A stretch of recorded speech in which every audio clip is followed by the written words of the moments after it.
ফের বিতর্ক রাজ্যের কারামন্ত্রী। এবার মুখ্যমন্ত্রী তথা তৃণমূল নেত্রী মমতা বন্দ্যোপাধ্যায়ের সঙ্গে মহাত্মা গান্ধীর যোগসূত্র খুঁজে পেলেন রামনগরের বিধায়ক অখিল গিরি।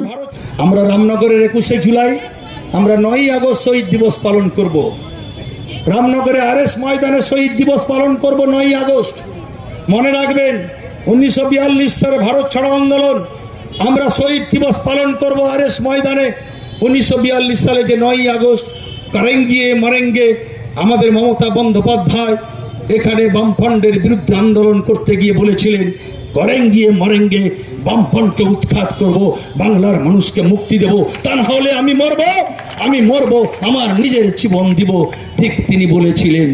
যা 5 বছর পরেই আবার তিনি ক্ষমতা এলেন। কবে বলেছিলেন? 2006 সালে তিনি বলেছিলেন করেঙ্গে মরেঙ্গে। আর গান্ধীজি কবে বলেছিলেন? 1942 সালে। স্বাধীনতা কবে এলো?